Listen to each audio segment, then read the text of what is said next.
Sí, bueno, buenas tardes, decía, y que es un placer estar en este foro TED 2016 y contribuir a él bajo el lema de una mirada al futuro. Me refería a que este futuro, cuando hablamos de este futuro, pensamos no en un futuro para dentro de 500, 1000 años, que repito, quién sabe qué pasará entonces, dónde estará el Homo sapiens y qué pasará con la Tierra, sino un futuro dentro del siglo XXI, dentro de las próximas décadas. Y yo me voy a centrar fundamentalmente en una mirada al futuro de la medicina, la investigación biomédica y la neurociencia, ¿no? Y todos sabemos que el avance de la ciencia y el avance de la técnica de los últimos decenios, del último siglo, han sido espectaculares y han sido los mayores responsables del cambio en nuestras vidas que ha ocurrido desde entonces. Este cambio ha sido fundamental en todos los aspectos de la vida del ser humano, pero si creemos que ya estamos llegando, acercándonos a alguna asíntota, a algún final, estamos muy confundidos porque esto solamente ha comenzado a ocurrir. Porque lo que nos viene, el cambio que habrá a partir de ahora será mucho mayor que el que ha habido hasta estos momentos. Y dentro de los ámbitos de la vida, dentro de las áreas en las que este cambio va a ser muy importante, una de ellas es en la medicina. El avance de la medicina se va a manifestar no simplemente en lo que estamos acostumbrados hasta ahora, en un aumento en la esperanza de vida, sino que lo que es más importante va a ser un aumento en la esperanza de vida y un envejecimiento libre de enfermedad. Y eso, como todos podemos imaginarnos y comentaremos posteriormente, va a tener consecuencias muy importantes. Si se mira, por ejemplo, esta gráfica que aquí está representada y es donde se ilustra la esperanza de vida, la vida media, cómo ha ido cambiando en el siglo XX en comparación con el siglo XXI, ya sabemos que a lo largo del siglo XX en los países desarrollados se alcanzó una vida media de alrededor de 65, 70 años y en las primeras décadas del siglo XXI ya estamos alcanzando la vida media, repito, en Europa y en Norteamérica alrededor de los 80 y pico años, 84, 85 años, y ya lo que están haciendo en este momento, que estarán mayores en los años 2030, 2040, 2050, se espera que vivan en promedio 90 años. Pero si se fija uno a cuáles han sido las razones por las cuales este aumento de la esperanza de vida y el envejecimiento de la población humana ha ocurrido, se deben fundamentalmente a dos causas básicas. Una, a que ha disminuido muchísimo la mortalidad infantil. Y segundo, ha sido el saneamiento público, el tener cuidado con el agua en que bebemos, las canalizaciones, etcétera, etcétera. Todo eso ha dado lugar a que disminuyan enormemente las infecciones. También hay que tener en cuenta las vacunas y todo eso ha dado lugar a este aumento de esperanza de vida. Por ejemplo, los países subdesarrollados en el siglo XXI, debido a la altísima mortalidad infantil que todavía tienen, eso da lugar a que su esperanza de vida no pase de los 30 a 40 años. Es decir, que todavía, a pesar del avance ocurrido, en los albores del siglo XXI siguen existiendo enfermedades terribles, como el cáncer, por ejemplo, cuya incidencia y es una causa de mortalidad que va en incremento. Aquí se compara la muerte por cáncer, por ejemplo, en España en el año 2012, que fue de 100 y pico mil personas, y se esperaba entonces que para el año 2015 fuese del orden de 108, 109 mil personas, es decir, que son patologías en aumento. Y este tipo de patologías, este tipo de enfermedades que todos conocemos, se dan en una circunstancia muy paradójica, puesto que vivimos un momento en el que el incremento de conocimiento científico, como ya antes me refería, en los últimos 50 o 60 años ha sido espectacular. Hemos aprendido cómo está formado el genoma humano, sabemos leer todas las instrucciones que dan lugar a muchos seres vivos, incluido el hombre. Hemos avanzado en el conocimiento preciso de cómo están hechas las neuronas, las células nerviosas, las células cardíacas, etc. Sin embargo, paradójicamente, todavía seguimos sufriendo un número muy alto de enfermedades. Y eso ocurre porque la mayoría de los ambientes, yo creo que esto afecta a otra área del conocimiento, pero particularmente a la investigación biomédica. Existe el convencimiento de que si bien el conocimiento científico ha incrementado por un factor muy alto, por un factor de 1000 o 2000 o 3000 veces, comparando lo que conocemos hoy sobre la materia humana, sobre la materia biológica y lo que conocíamos hace 80 o 90 años, sin embargo, su efecto sobre la curación de enfermedades se ha hecho todavía de forma muy ligera. Por lo tanto, existe hoy una preocupación fundamental y un intento muy decidido por parte de diferentes agencias internacionales en que el conocimiento científico se traslade lo más rápidamente posible al beneficio en la vida diaria de los pacientes, y si eso se consigue, como yo decía anteriormente, va a dar lugar a un cambio en el paradigma médico fundamental. Va a ser un cambio en el cual patologías como las que aquí se ilustran, los tumores, las patologías del sistema circulatorio, infartos de miocardio, infartos cerebrales, etcétera, todo este tipo de alteraciones que producen grandes porcentaje de muertes a lo largo del año. Millones de personas mueren por estas patologías en Europa y en Estados Unidos y en Norteamérica a lo largo del año. No, por cierto, sin olvidar otras patologías que no producen la muerte, pero que dan lugar a discapacidades. Son patologías crónicas que afectan al sistema nervioso, como la enfermedad de Alzheimer, la enfermedad de Parkinson, etcétera. Todas estas enfermedades todavía siguen ocurriendo a pesar del enorme avance, repito, que se ha producido en el conocimiento médico. Pues bien, ante esta situación, lo que se vislumbra y lo que ya estamos viviendo y lo que yo creo que va a ser un cambio radical en los próximos 15 o 20, 30 años, y esa mirada al futuro a la que yo me refería anteriormente en el relativamente corto plazo, es que va a haber un cambio fundamental en la medicina, lo que conocemos como la nueva medicina, que va a dar lugar a que la enfermedad en los países más desarrollados comience prácticamente a ser un rara avis y, por lo tanto, no solamente aumente la longevidad de la especie, sino que el número de casos de personas que mueren antes de alcanzar esa edad o el número de casos de personas que sufren patologías importantes antes de alcanzar esa edad sea cada vez más pequeño. Y esta nueva medicina se va a basar, en mi opinión, en muchos factores, pero en mi opinión, yo meditando sobre lo que creo yo que va a ser más relevante, he llegado a la conclusión de que yo destacaría estos tres factores fundamentales. En primer lugar, la medicina personalizada y de precisión. En segundo lugar, la convergencia entre las tecnologías de la información y las comunicaciones que están ya revolucionando el mundo, convergencia de estas tecnologías con la medicina y, por último, lo que llamamos como medicina regenerativa. La medicina personalizada y de precisión se basa a su vez en dos pilares fundamentales. Uno, lo que llamamos investigación translacional.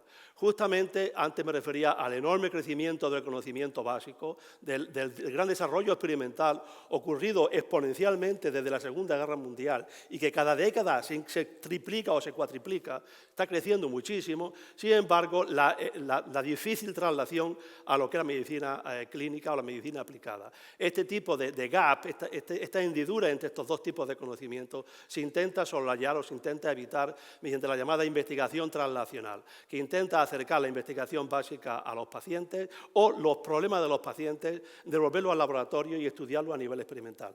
Este tipo de mentalidad que ha comenzado ya a instaurarse en diferentes sitios en todo el mundo, por ejemplo, la ciudad de Sevilla ha dado lugar al desarrollo de centros de investigación biomédica, como el que yo dirijo, que se localizan cerca a un hospital con la intención de favorecer esta interacción entre los investigadores y los clínicos para acercar la transferencia de conocimiento del laboratorio a la clínica, como le llamamos, desde la pollata del laboratorio a la cama del paciente. Pero esto que ya se está haciendo va a tener todavía un segundo pilar para dar lugar a esta medicina personalizada y de precisión, que va a ser lo que el cambio de la medicina tradicional a esta medicina más individual.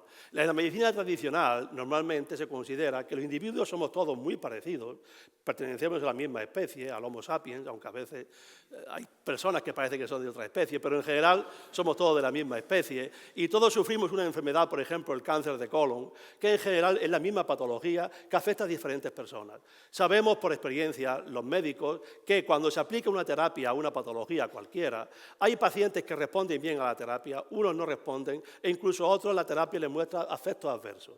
Y eso se debe a dos descubrimientos importantes realizados en los últimos tiempos. Uno es que los pacientes no somos todos iguales. Cada individuo tiene un perfil genético específico, que es completamente diferente o muy diferente del perfil genético de otras personas. Y por lo tanto, la forma de enfermar cada paciente, la forma de reaccionar ante la enfermedad o incluso de reaccionar ante un mismo fármaco, lo que se llama la farmacogenómica, es completamente distinta. Y también va a ser distinta la forma en la que se sufre la enfermedad. Por lo tanto, lo que hoy se pretende es cambiar este paradigma e ir hacia una medicina personalizada, a centrarnos no en una comunidad de pacientes, sino en un individuo, de forma que estudiemos el patrón genético de los individuos y al conocer mejor el patrón genético de los individuos, conocer mejor la enfermedad, sus características moleculares, cómo se da en cada persona y de esta forma poder aplicar terapias más precisas y más personalizadas. Esto ya se está haciendo en este momento. Se están produciendo avances en la curación de tumores, por ejemplo, de cánceres de pulmón, que hace solamente 5 años parecía imposible, y lo que se espera en los próximos 15 o 20 años va a ser una revolución realmente espectacular, centrándonos en el cáncer, pero va a ocurrir en otras facetas de la medicina. Y eso se debe fundamentalmente a la medicina genómica, y es porque esta medicina se está abaratando y gracias al avance tecnológico se está haciendo muy accesible. Aquí veis en esta tablita donde se muestra, por ejemplo, cuánto costó secuenciar el primer genoma, que fueron 22 millones de dólares, hace solamente 10 años. Hoy cuesta menos de 500 dólares, 4.500 euros secuenciar un genoma humano. Pero lo que es más importante, se clonó, se tardó 2 años en identificar el genoma humano de un individuo y hoy en día se hace menos de un día. Hoy en día la forma de comunicarse con los pacientes ha cambiado espectacularmente. El número de teléfonos móviles, por ejemplo, en Estados Unidos se ha incrementado a 160 millones, etc. El avance tecnológico va a permitir realmente trasladar todos estos avances de forma muy precisa y muy personalizada a los pacientes. El segundo pilar al que me querría referir brevemente es a esta convergencia de las TIC y la medicina. Y en este sentido también va a haber innumerables aplicaciones que van a hacer cambiar completamente la forma de hacer la medicina, pero de ellas las más importantes, yo la había un poco enumerado, una de ellas es la llamada telemedicina. Este va a cambiar completamente el concepto de la medicina hospitalaria. Los hospitales van a ser las casas de los pacientes.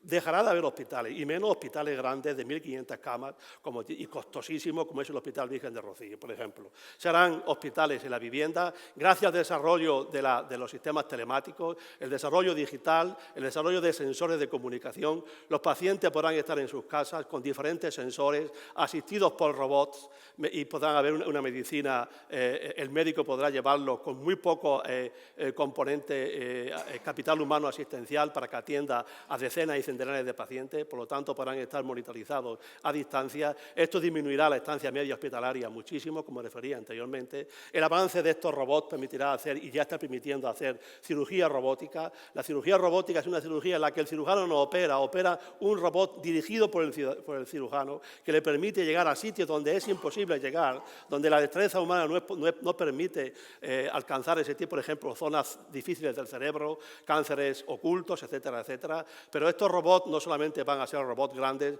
que permitirán hacer este tipo de cirugía, sino que habrá la microrobótica y la nanotecnología, permitirá diseñar robots terapéuticos que entrarán dentro de nuestro cuerpo, circularán por la sangre, se utilizarán para quitar placas ateromatosas y disminuir los infartos y las afectaciones arteriales, servirán para vehiculizar fármacos en sitios específicos donde haga falta enviarlos y servirán para, por ejemplo, interaccionar con células y hacer, digamos, una afectación selectiva de diferentes tipos celulares. Este tipo de medicina, termino, también será muy facilitada por el desarrollo de las prótesis, no solamente prótesis mecánicas como la que aquí se ilustra, sino el concepto más general y mucho más interesante de interacción hombre-máquina. La interacción hombre-máquina cambiará completamente, estableceremos control a distancia de las máquinas, no solamente, por ejemplo, mediante el lenguaje hablado, sino mediante el lenguaje cerebral. Las ondas de nuestro cerebro permitirán controlar la máquina a distancia a través de telemetría, y eso dará lugar a una revolución en la aplicación y en el avance médico fundamental. Y por último, el tercer pilar al que yo me quería referir dentro de esta nueva medicina es la medicina regenerativa. Como saben, un avance muy importante de la medicina ha sido el trasplante de órganos. Ha sido uno de los avances fundamentales, el trasplante de corazón, trasplantes de hígado, trasplantes de riñón, críticos para la medicina de los últimos 30 o 40 años. Sin embargo, existe un gran límite en el número de órganos y ha sido una idea muy antigua en el mundo científico médico el intentar hacer órganos artificiales, o si no artificiales, conseguir órganos que a partir de células podamos construirlos in vitro fuera de la persona para poder trasplantarlos a los individuos, para así de esa forma compensar la falta de donaciones. La idea es conseguir que a partir de células, individualmente en el laboratorio, generemos vasos, tejidos, órganos que luego puedan ser trasplantados a los pacientes. Esa es la idea, la generación de células y tejidos, o generación incluso de órganos u organoides, es la idea que subyace al uso de las células madre, tanto embrionarias o células madres que no sean embrionarias de sujetos adultos. La investigación con células madre, con órganos, células madre embrionarias o adultas, aún no ha dado de sí todo lo que se espera que den, y muchísimo menos, está justamente ahora en su inicio, pero sí se espera que sea una herramienta muy importante para atender a esta generación de órganos a lo que yo me refería anteriormente. Pero desde mi punto de vista, siendo esto muy importante y siendo un poco lo que yo vislumbro que producirá grandes cambios en la medicina del futuro, para mí es todavía más importante la osadía que tendrán los científicos biomédicos en intentar la propia regeneración. Si los animales son capaces de regenerar brazos, de regenerar órganos, ¿por qué el hombre no va a poder hacerlo?